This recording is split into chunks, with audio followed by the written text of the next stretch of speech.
ఓం గం గణపతియే నమః. శ్రోతలకు నమస్కారం. మన ఛానల్కు స్వాగతం.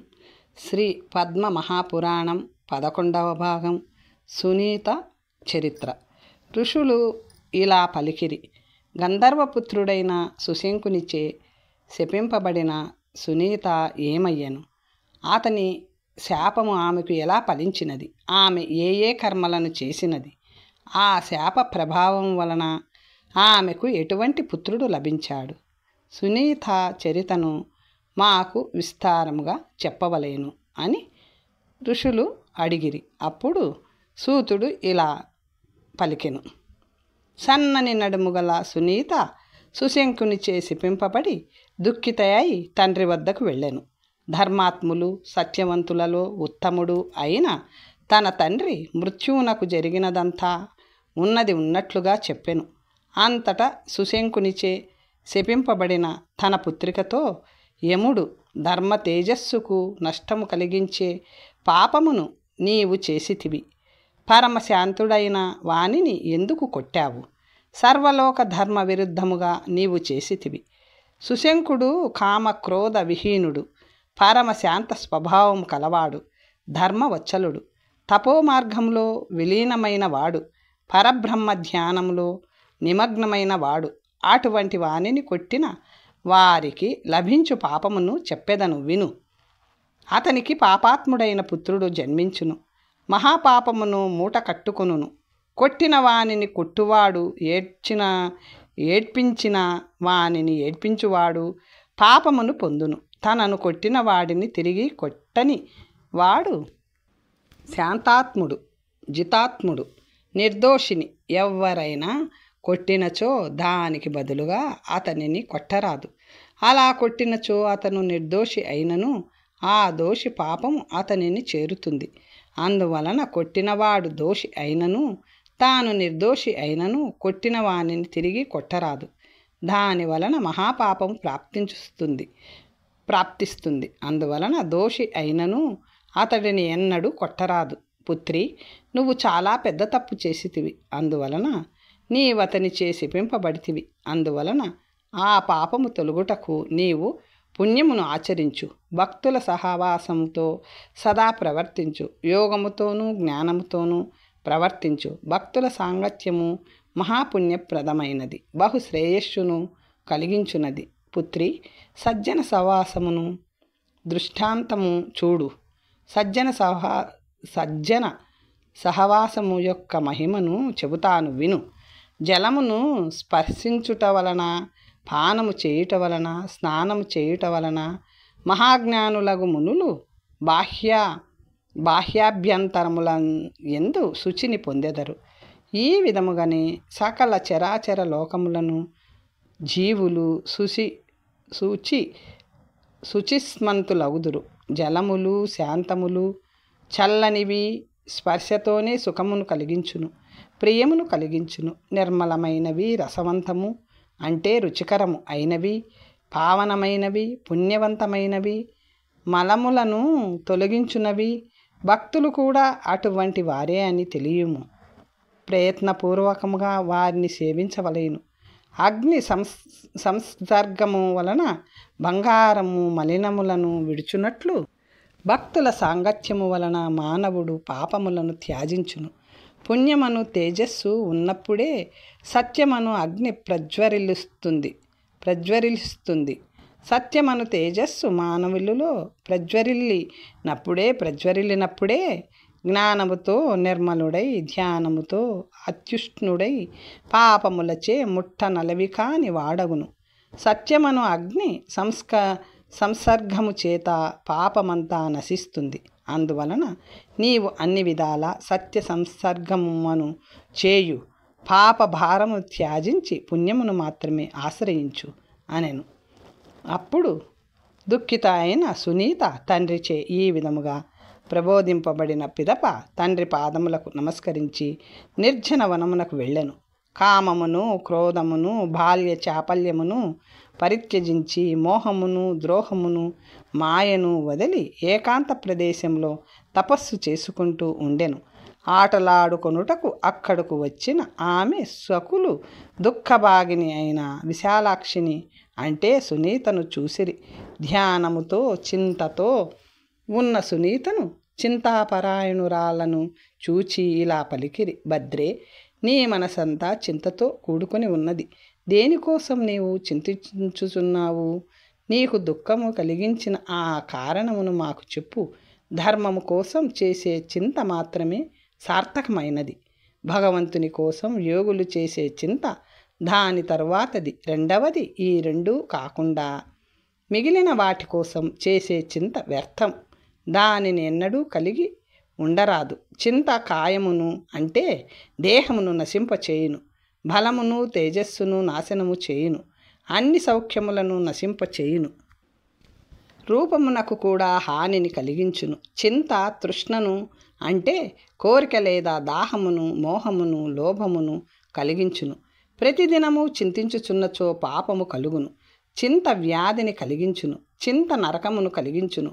ఓ శోభనే, చింతను పరిత్యజించి ప్రవర్తించు మానవుడు తాను పూర్వం ఆచరించిన పాపపుణ్య కర్మల ఫలమును ఇప్పుడు అనుభవించును. బుద్ధిమంతుడు వాటిని పట్టించుకోడు. అందువలన చింతను విడిచి సుఖదుఖముల గురించి మాట్లాడు. చెలుల మాటలు విన్న సునీత వారితో ఇట్లు పలికెను. దుఃఖ పీడితురాలైన ఆ మహాభాగురాలు పూర్వము వనములో చెలులలో కలిసి తాను చేసిన చేష్టలు, మహాత్ముడైన సుశంకునిచే తాను శపింపబడుట అంతయు చెలులకు చెప్పెను. చెలులారా, ఇంకొక విషయం కూడా మీకు చెప్పెదను. నా రూప సంపద, యవ్వనము, సద్గుణములను చూచి నా తండ్రి పెళ్లి వయసు వచ్చినదని చింతతో ఉన్నారు. దేవతలలోనూ మునులలోనూ ఎవరికైనా ఒకరికి నన్ను ఇచ్చి వివాహం నిశ్చయించారు. నా చెయ్యి పట్టుకొని వారి వద్దకు వెళ్ళి వారితో ఇలా పలికెను. మీకు శుభమవుగాక. ఈ బాల నా పుత్రిక, గుణవంతురాలు, చారులోచన. అయినా ఈమెను మీలో ఒక మహాత్మునికి ఇవ్వదలిచాను. మృత్యువు పలికిన మాటలు విని దేవతలు, ఋషులు ఇంద్రుని ముందుంచుకొని ఇలా పలికిరి. నీ పుత్రిక గుణవంతురాలు, శీలమునకు పరమనిధి. కానీ ఆమెలో ఋషిశాపమను ఒక దోషమున్నది.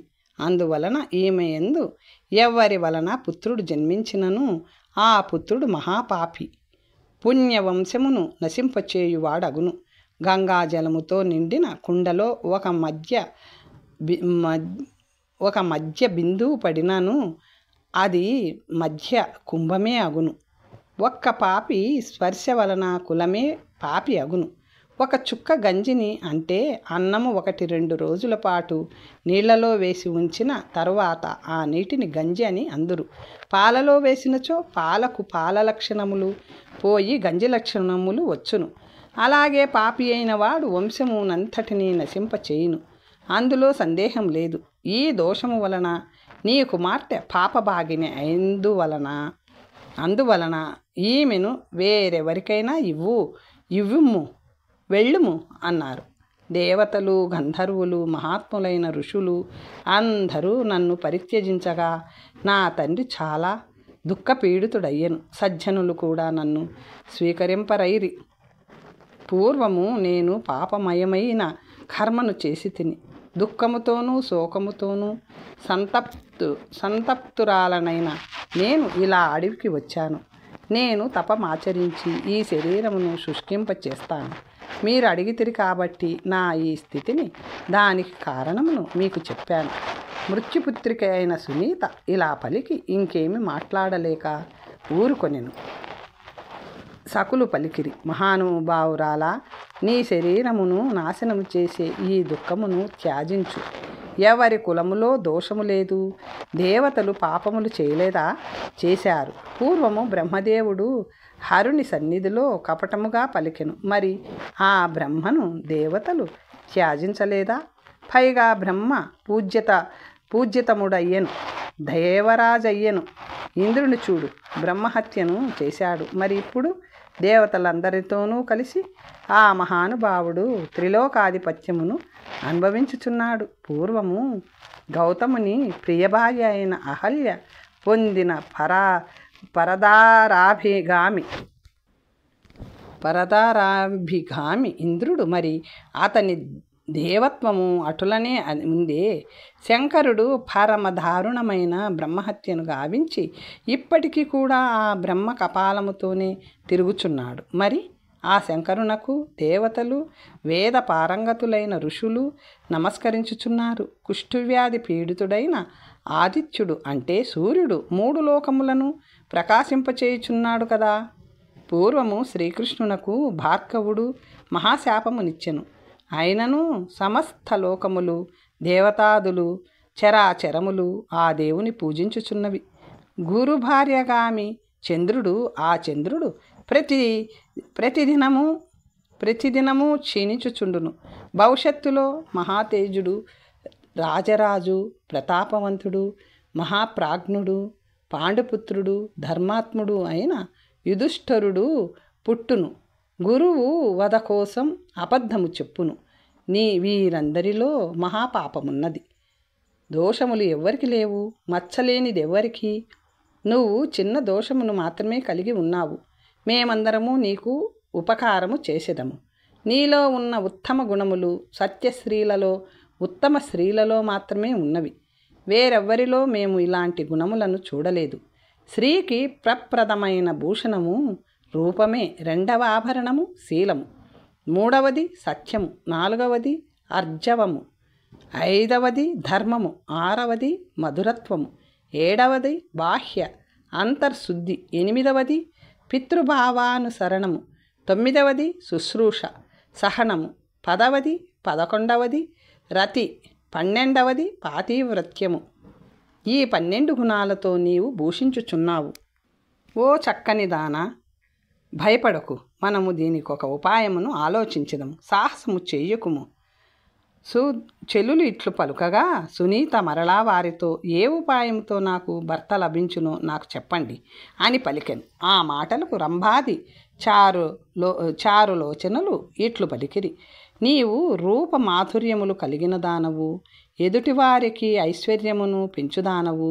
బ్రాహ్మణుని శాపము వలన భయపడిన నీ వద్దకు మేము వచ్చాము. భద్రే, పురుషులను మోహింపచేసే విద్యను ఒకదానిని నీకు ఇచ్చెదము అని చెప్పి అన్ని మాయలు తెలియు దానిని సకల శుభములు కలుగజేయు విద్యాబలమును వారు ఇచ్చిరి. ఇప్పుడు నీవు దేవాదులలో ఎవరిని మోహింపదలుచుకున్నావో వారిని మోహింపచేయి. ఈ విధముగా విద్యా సిద్ధిని పొందిన సునీత గొప్ప ఆనందముతో చెలులతో తిరుగుచూ పురుషులను చూచుచుండెను. ఇలా తిరుగుచూ పావనమైన ఉత్తమమైన నందనవనమునకు వెళ్ళెను. గంగా తీరంలో సర్వలక్షణ సంపన్నుడు, రూపవంతుడు, సూర్యుని తేజస్సుతో సమానమైన తేజస్సు కలవాడు అయిన బ్రాహ్మణుని చూచెను. అతడు రూపములో 2వ మన్మధుని వలె ఉండెను. దేవరూపుడు, మహానుభావుడు, భాగ్యవంతుడు, సౌభాగ్యప్రదుడు, సాటిలేని మహాత్ముడు. విష్ణువు తేజస్సుతో సమానమైన తేజస్సు కలవాడు. విష్ణుభక్తుడు, సర్వపాప నాశకుడు, విష్ణుతుల్య పరాక్రముడు, కామక్రోధ విహీనుడు, అత్రివంశ భూషణుడు, చక్కని రూపం కలవాడు, మూర్తీభవించిన తపోరూపుడు, దివ్య ప్రభావ సంపన్నుడు ఆయన మహానుభావుని చూచి రంభతో, సఖీ, ఎవరు ఈ మహానుభావుడు? స్వర్గంలో ఉన్నాడు అని సునీత అడిగెను. రంభ ఇలా అనెను. అవ్యక్తుడైన నారాయణుని నుంచి జన్మించినవాడు బ్రహ్మ. ఆ బ్రహ్మకు జన్మించిన ప్రజాపతి మానసపుత్రుడు, ధర్మాత్ముడు అయిన అత్రి. ఆ అత్రి మహామునికి జన్మించిన పుత్రుడు ఈ మహానుభావుడు పేరు అంగుడు. నందనవనమునకు వచ్చాడు. తేజోవంతుడైన ఇంద్రుని లీలను సంపదను చూచి, ఈ ధర్మాత్ముడు ఇంద్రుని వంటి కుమారుడు తనకు కలిగినచో తన జన్మకు సాఫల్యము కలుగును, యశస్సు కీర్తి కలుగును అని భావించి నియమముతో ఋషికేశుని ఉద్దేశించి తపస్సు చేసెను. ఋషికేశుడు ప్రసన్నుడై ఏదైనా వరము కోరుకోమని పలుకగా, ఇంద్రుని వంటి కుమారుడు, విష్ణు తేజస్సు కలవాడు, వైష్ణవుడు, విష్ణుభక్తుడు, సర్వపాప నాశకుడు అయిన కుమారుని ప్రసాదించుమని కోరుకొనెను. శ్రీహరి అటువంటి లక్షణములు గల కుమారుడు కలుగునని వరమిచ్చెను. ఆనాటి నుండి ఆ విప్రేంద్రుడు పుణ్యవతి అయిన కన్య కోసం ఎదురు చూచుచుండెను. అందమైన అంగములు కల నిన్ను చూచాడు. నీవు అతనిని వరించుము. అతని వలన పుణ్యాత్ముడు, పుణ్యధర్మజ్ఞుడు, విష్ణు తేజుడు, పరాక్రముడు అయిన కుమారుడు కలుగును. నీవు అడిగినదంతయు తెలిపి తిని అతడు నీకు తగిన భర్త. ఇందులో ఎటువంటి సందేహము లేదు. ఇతనిని చేసుకొనినచో సుశంకుడిచ్చిన శాపం కూడా ఫలించదు.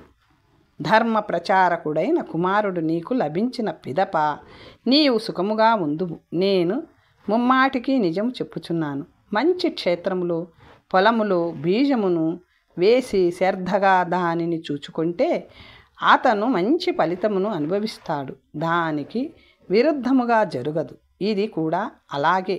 మహానుభావుడు, తపస్వి, పుణ్యవంతుడు, వీర్యవంతుడు అయిన ఇతని వీర్యము నుంచి పుట్టినవాడు తప్పక గుణవంతుడు, ఐశ్వర్యవంతుడు అగును. అతడు యోగ్యుడు, మహాతేజోవంతుడు, భాగ్యవంతుడు, యోగతత్వవేత్త అగును. ఆప్యాయతతో రంభ పలికిన మాటలు విని సునీత మంగళదాయకమైన బుద్ధితో ఆలోచించి ఇదే వేణుని జననం. ఓ భద్రే, నీవు సత్యము పలికితివి. నీవు చెప్పినట్లే చేసేదను. నేను నీ వద్ద నేర్చుకున్న విద్యతో ఈ బ్రాహ్మణుని మోహింప చేసేదను. మరొక మార్గం లేదు. ఆ పుణ్యవంతుని వద్దకు వెళ్ళుటకు నాకు సహాయము చెయ్యము. సునీత రంభతో ఆ విధముగా పలుకగా రంభ ఇలా పలికెను. నేను నీకు ఎటువంటి సహాయము చేయవలెనో చెప్పు. అంతట నీవు నాకు దూతగా అతని వద్దకు వెళ్ళు అని సునీత పలికెను. నేను తప్పక సహాయము చేసేదను. నన్ను ఆజ్ఞాపించు అని దేవశ్రీ అయిన రంభ పలికెను. పిదప విశాలాక్షి అయిన సునీత తన మాయా విద్యతో రూప యవ్వనశాలి అయిన ఒక దివ్య రూపమును ధరించెను. తన అసమాన రూపముతో 3 లోకములను మోహపరిచెను. పుణ్యవంతమైన మేరు పర్వత శిఖరము అందమైన గుహలతోనూ, వివిధ రకములైన ధాతువులతోనూ, రత్నములతోనూ, దేవవృక్షములతోనూ, పుష్పభరితమై శోభించుచుండెను. దేవ బృందాలతో నిండి ఉంది. గంధర్వాప్సరసలచే సేవింపబడుచున్నది. ఇంతటి మనోహరమైన అత్యంత రమణీయమైన పర్వతములో అంటే గుహలో, చందన అశోక వృక్షముల చల్లని నీడలలో సర్వ శృంగార శోభిత అయిన ఆమె అంటే సునీత నీలిరంగు పట్టు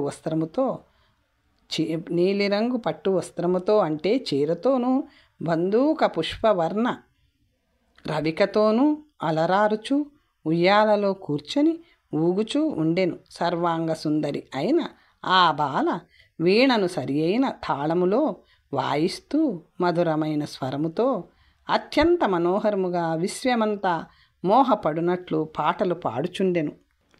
సునీత చెలులచే పరివృత అయ్యి ఉండెను.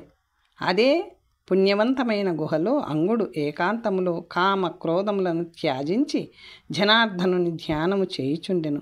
మధురము, సుమనోహరము, రాగతాళయుక్తము, సర్వజనులు ఆకర్షింపబడినట్లు పాడుతున్న పాటను విని తేజస్వి అంగుడు ఆకర్షితుడు అయ్యెను. ధ్యానమునందు మనస్సు తప్పి మాయాగీతమునకు మోహితుడై అంగుడు ఆసనము నుండి లేచి వేగంగా అచ్చటికి వెళ్ళి పదే పదే అంతటా చూచుచుండెను. ఊయలలో కూర్చుని చేతిలో వీణ ధరించి నవ్వుతూ చక్కగా పాడుతూ పూర్ణచంద్రుని వంటి ముఖము గల ఆమెను చూచి ఆమె రూపమునకు గానమునకు మోహితుడయ్యెను. ఆమె లావణ్యమునకు మన్మథబాణ పరవశుడై కలత చెంది వ్యాఖ్యులత చిత్తుడయ్యెను. పదే పదే అక్కడికి వచ్చి మళ్ళీ వెనుదిరుగుచుండెను. మోహముతో ప్రలాపములు పలుకుచుండెను. చెమటలు పట్టెను, వణుకు పుట్టెను, సంతాపము కలిగెను. మోహమును పొంది ఉత్సాహము లేనివాడై విచలిత మనస్కుడై అంగములు వణుకుచుండగా పరితాపముతో మృత్యువు పుత్రిక అయిన విశాలాక్షి అయిన సునీతను చూచి ఆమెతో ఇలా పలికెను. సుందరి, నీవు ఎవరు? చెల్లులతో కలిసి ఏమి పని మీద ఇక్కడికి వచ్చావు? ఈ వనమునకు నిన్నెవరు పంపించారు? నీ అంగములు అంటే శరీరము, నీ శరీరం అతి సుందరముగా భాషించుచున్నది. ఈ విషయములన్నీ నాకిప్పుడే చెప్పు. నా యందు అనుగ్రహము చూపించు. ఆమె మాయచే మోహితుడైన అంగుడు కామపరవశుడై ఏమి చెయ్యాలో తెలియకుండెను. ఈ విధముగా పలికిన ఆ మహానుభావుని మాటలు విని తన చెలి రంభ ముఖమును చూచి ఏమీ మాటలాడక ఊరుకుండెను. సునీత సంకేతము అర్థం చేసుకున్న రంభ ఆ ద్విజునితో సాదరముగా ఇలా పలికెను. సర్వలక్షణ సంపన్న అయిన ఈ కన్య మహాత్ముడైన మృత్యువు పుత్రిక. పేరు సునీత. ధర్మవంతుడు, తపోనిధి, శాంతుడు, దాంతుడు, మహాప్రాజ్ఞుడు, వేద విద్యా విశారదుడు అయిన భర్తను వెతుకుచున్నది. ఆమె మాటలు విన్న మహాముని అప్సర శ్రేష్టతో ఇలా పలికెను. నేను సర్వ జగన్మయుడైన నారాయణుని ఆరాధించాను. ఆ స్వామి సర్వసిద్ధి ప్రదుడైన కుమారుని నాకు అనుగ్రహించెను. దానికోసం పుత్రుని కోసం వీర్యవంతుడు పుణ్యవంతుడు అయిన వాని పుత్రిక కోసం వెతుకుచున్నాను. ఇంతవరకు అటువంటి ఉత్తమ యువతి నాకు లభించలేదు. ధర్ముని పుత్రిక అయిన ఈ సుందరి ధర్మాచార భర్తను కోరుకున్నచో నన్ను పొందుగాక. ఆమె కోరినదంతా ఇచ్చెదను, సందేహము లేదు. ఈమె సంగమము కోసం ఇవ్వదగనిదైనను తప్పక ఇచ్చెదను. అంతట రంభ ఇలా పలికినది. ఓ బ్రాహ్మణోత్తమ, నీవు ఇవ్వవలసిన ఒక దానిని గురించి చెప్పెదను, వినుము. ఓ బ్రాహ్మణోత్తమ, నేను చెప్పే ప్రతిజ్ఞను విను. ఈమె నీ ధర్మపత్ని. ఈమెను నీవు ఎన్నడూ విడువరాదు. ఆమె దోషములను కూడా ఒప్పులుగానే నీవు భావించవలేను. ఈ విషయములో నీవు మాకొక ప్రత్యక్ష నిదర్శనమును చూపించవలేను. ఓ విప్రేంద్ర, ప్రత్యక్ష నిదర్శనమును చూపుతూ మీ హస్తమును అందించుడు. అట్లే అగుగాక. నా హస్తమును ఈమెకిచ్చి తిని, ఇందులో ఏమీ సందేహము లేదని అంగుడు పలికెను. ఈ విధముగా సత్యమును నమ్మించి ఆమెతో సంబంధం ఏర్పరచుకొని ఆమెను గాంధర్వ వివాహం చేసుకొనెను. సునీతను అంగునికిచ్చి అత్యంత సంతోషముతో రంభ తన నిజ వాసమునకు వెళ్ళెను. ఆమె చెలులు కూడా సంతుష్టాంతరంగులై వారి వారి స్థానములకు వెడలిరి. ఈ విధముగా చెలులందరూ వెడలిన పిదప ప్రియురాలగు భార్యతో అంగుడు సంగమము పొంది రమించెను. ఆమె యందు సర్వలక్షణ సంపన్నుడైన పుత్రునికి జన్మనిచ్చెను. ఆ పుత్రునికి వేణుడు అని నామకరణము చేసెను.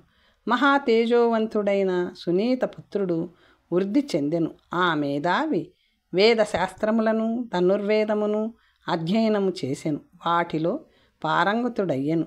అంగుని కుమారుడైన వేణుడు శిష్టాచారపరాయణుడయ్యెను. కానీ బ్రాహ్మణ శ్రేష్ఠుడైన వేణుడు క్షత్రియాచారపరుడయ్యెను. దివిలో ఇంద్రుడు సర్వతేజో సమన్వితుడై భాషించుచున్నట్లు స్వబల పరాక్రమములతో ఆ మహాప్రాజ్ఞుడు ప్రకాశించెను. చాక్షుష మన్వంతరము అంతమై వైవస్వత మన్వంతరము ఆరంభమైనప్పుడు తమను పాలించు రాజు లేక ప్రజలు చింతించుచుండిరి. అంతటా తపోధనులైన ఋషులు ప్రజాక్షేమము కోసం ధర్మతత్వజ్ఞుడైన రాజు గురించి ఆలోచించుచుండిరి. అదే సమయంలో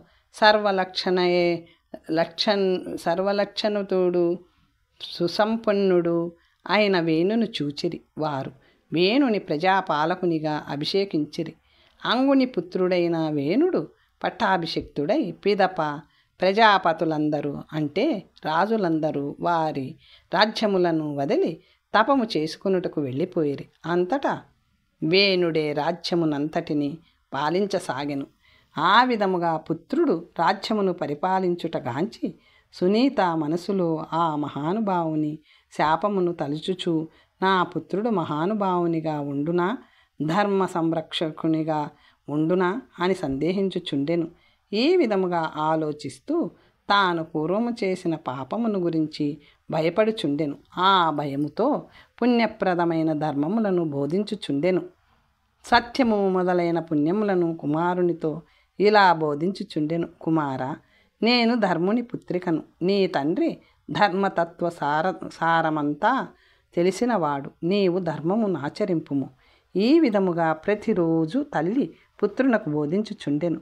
ఈ విధముగా తల్లిదండ్రుల మాటలను వేణుడు వినుచు ప్రజాయుక్తముగా పాలించుచుండెను. ఈ విధముగా వేణుడు భూమండలమునకు రాజయ్యెను. అతని పాలనలో ప్రజలు కూడా సుఖముగా జీవించిరి. ప్రజలను అతడు ధర్మముతో రంజింపచేసెను. మహాత్ముడైన వేణుని పాలనలో రాజ్య ప్రభావము ఇలా ఉండేది. వేణుని పాలనలో ధర్మము ప్రవర్తిల్లుచుండెను. మహాత్ముడైన వేణుడు ఈ విధముగా సృష్టింపబడ్డాడు కదా, మరి అతడెందుకు ధర్మాచారములను వదిలి పాపమతి అయ్యాడు అని నా జ్ఞాన విజ్ఞాన సంపన్నులు తత్వవేత్తలు అయిన మునులు పలుకు శుభ అశుభములు ఫలిస్తాయో తప్ప మరో విధముగా జరగదు. తపోనిరతుడు మహాత్ముడు అయిన సుశంకుడు ఇచ్చిన శాపము ఎలా వ్యర్థమవుతుంది? వేణుని పాపాచారమంతా మీకిప్పుడు చెప్పెదను. ధర్మజ్ఞుడైన వేణుడు ప్రజలను చక్కగా పాలించుచున్నప్పుడు ఒకరోజు కపట చిహ్నములు గల ఒక పురుషుడు అచ్చటికి వచ్చెను. నగ్నరూపుడు, మహాకాయుడు, శిరోముండనము చేసుకుని మహాతేజస్సుతో వెలుగుచుండెను. నెమలి పింఛముల చీపిరిని చంకలో పట్టుకొని త్రాగుటకు చేతిలో ఒక కొబ్బరి చిప్పను పెట్టుకొనెను. వైదిక ధర్మములను దూషిస్తూ అసత్య శాస్త్రములను పఠించుచు వేణు మహారాజున్న చోటికి వచ్చెను. వేణుని సభలో ప్రవేశించిన ఆ పాపిని చూచి వేణుడు ఇటువంటి రూపముతో సభలో ప్రవేశించిన నీవు ఎవరు? ఇక్కడికి వచ్చుటకు కారణమేమిటి? ఈ వేషమేమిటి? నీ పేరేమిటి? నీ ధర్మమేమిటి? నీ కర్మ ఏమిటి? నీ ఆచారమేమిటి? నీవు చేసే తపస్సేమిటి? నీ ప్రభావమేమిటి? నీ జ్ఞానమేమిటి? నీవు ఆచరించు ధర్మ లక్షణములేమిటి? నీవు అభ్యసించు వేదమేది? నీ సత్యమేమిటి? నీ తత్వమంతా నాకు చెప్పు అని ప్రశ్నించెను. వేణుని మాటలు విని ఆ పాపి ఇలా పలికెను. నీవు చేసే ఈ రాజ్యపాలన వృధా. నీవు మహామూఢుడవు, సందేహం లేదు. ధర్మమునకు సర్వస్వము నేనే.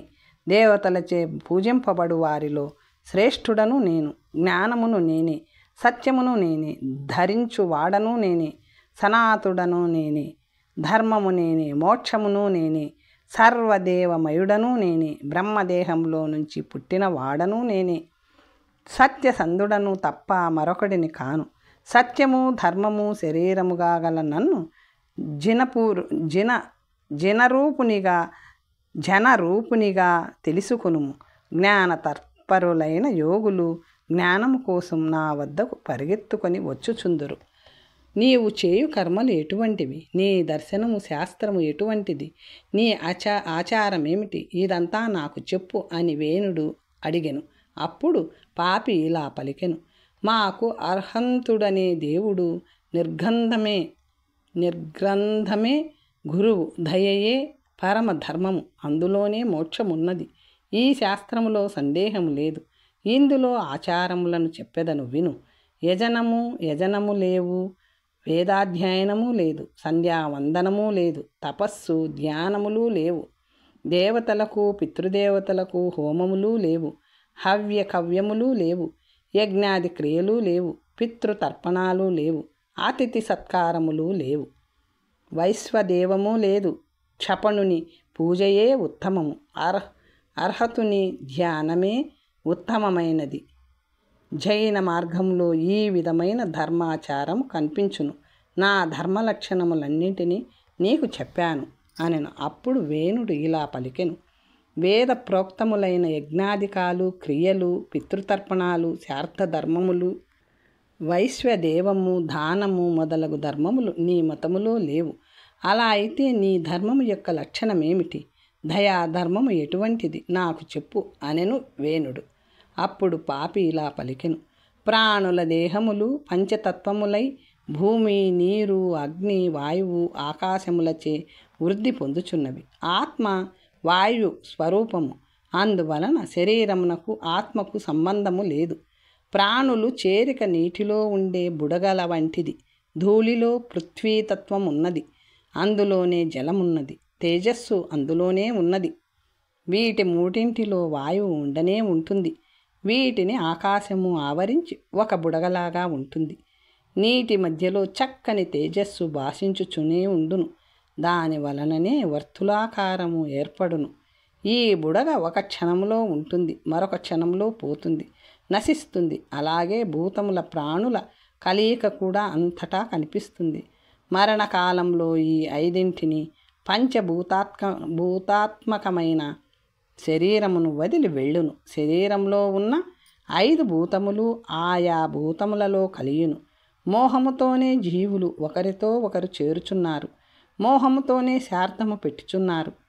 అమావాస్య నాడు పితృతర్పణాలు చేయుచున్నారు. ఓ రాజా, చచ్చినవాడు ఎక్కడ ఉన్నాడు? ఎలా వచ్చి తింటాడు? జ్ఞానం అంటే ఏమిటి? మరణం తరువాత అతడు ఎటువంటి దేహమును పొందును? దానిని ఎవరు చూశారు? నాకు చెప్పు. బ్రాహ్మణులు మాత్రము మృష్టాన్నములు తిని తృప్తి పడెదరు. శార్థమును ఎవరికి నివేదింతుము? ఆ శార్థము నిరర్థకము కదా. వేదములలో చెప్పబడిన మరొక దారుణమైన కర్మను చెప్పెదను వినుము. అతిథి ఇంటికి వచ్చినప్పుడు బ్రాహ్మణుడు ఒక ఎద్దును వండిపెట్టును, లేదా ఒక మేకను కానీ చంపి వండిపెట్టును. అశ్వమేధయాగంలో అశ్వమును, గోమేధములో వృషభమును, నరమేధములో నరునిని, వాజపేయమున మేకలను, రాజసూయ యాగములో ఎన్నో జంతువులను చంపెదరు. పొండరీక యజ్ఞములో ఏనుగును చంపెదరు. సౌత్రమణిలో పశువును బలి ఇచ్చుదురు. ఓ రాజనందన, ఈ విధముగా ప్రతి యజ్ఞంలోనూ ఏదో ఒక రూపంలో పశువధ కనిపించుచున్నది.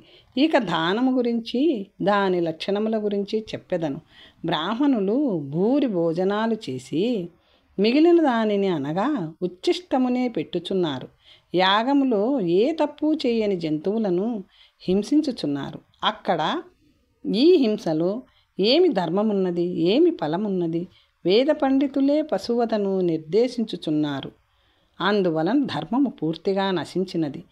అది పుణ్యము కాదు, మోక్షదాయకము కాదు. దయావిహీనమైన ధర్మము వలన ఫలము లేదు.